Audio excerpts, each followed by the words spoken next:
इसका रिलेशन सिर्फ KP learner से किसी भी इलीगल एक्टिविटी से नहीं है। कोई भी अगर इलीगल एक्टिविटी इसके बेसिस पे करता है तो वो खुद लायबल होगा। ये सिर्फ फन और नॉलेज के लिए बनाई हुई स्क्रिप्ट है। तो दोस्तों यहाँ पर मैं आपको ले आता हूँ इंग्लैंड और विंडीज़ का ओडीआई जो है पहला 5:30 बजे।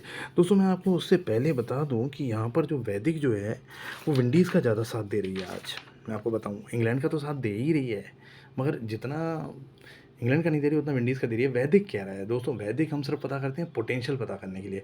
10 में से 8.5 बार 8.5 टाइम्स वैदिक अपना काम कर जाती है। जो इनिशियल प्लैनेट कॉम्बिनेशन है, जो कुंडली के जो हैं, जो घर हम देखते हैं वो काम करते हैं। तो दोस्तों यहाँ पर जो मैं बताऊँ 5:30 से 5:38 हैं, यहाँ पर 60 ए है और 40 बी है। तो यहाँ पर डोमिनेट, अल्टीमेट डोमिनेट तो बी रहेगा, हो सकता है विकेट भी आ जाए। तो उसके बाद दोस्तों यहाँ पर जो है डोमिनेट रहेगा, उसके बाद जो डोमिनेट रहेगा वो बी ही डोमिनेट रहेगा काफ़ी देर तक। और मैं आपको बताऊँ 6:15 तक, 5:38 से 6:15 यहाँ पर ही आप बी पहचानेंगे। यहाँ पर ही आप बी पहचानेंगे कि हो सकता है यहाँ पर ए के झरक भी हैं, मगर बी आप पहचान जाएंगे बी कौन है।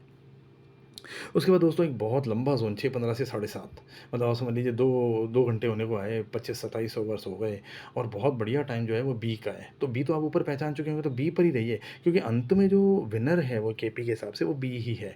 और यहाँ पर मैं आपको बताऊँ 7:30 से, ये 7:30 से 8:30 के बीच में, 7:30 से 8:30 के बीच में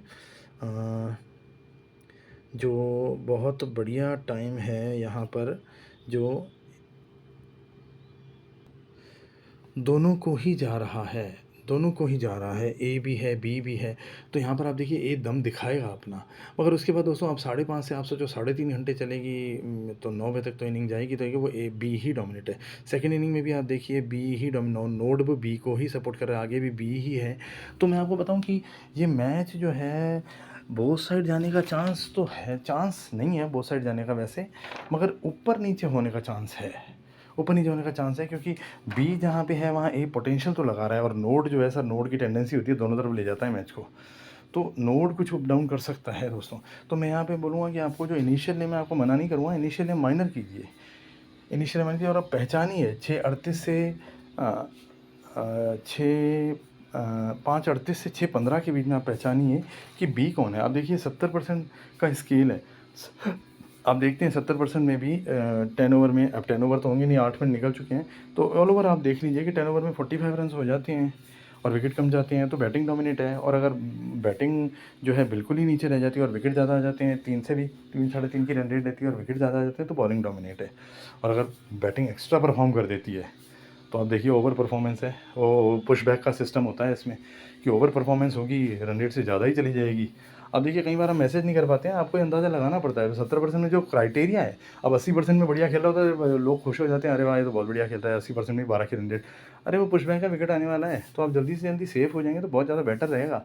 फिर ट्रेड करते रहिए, मगर कई बार क्या होता है लंबा चल जाता है, वो दोनों लोग एक साथ ही सेव हो जाते हैं। तो यहाँ पर भी यही है कि बी ही डोमिनेट है, मगर ए अच्छा खेल रहा है।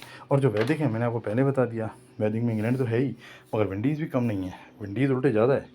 तो ऐसा लगता है कि विंडीज़ कुछ कर देगा, मगर जो यहाँ पर बी बनेगा, के पी इज़ द सुप्रीम, के पी पे रहिए ज़्यादा। वैदिक सिर्फ पोटेंशियल मेज़रमेंट के लिए है कि भाई हाँ ऐसा होता है, और 90% आपने खुद मेज़र किया है कि देखिए होता है, मगर वहाँ पर भी बी ही ज़्यादा दमदार रहना चाहिए, बी पे ज़्यादा रहिए। ठीक है sir, thank you very much.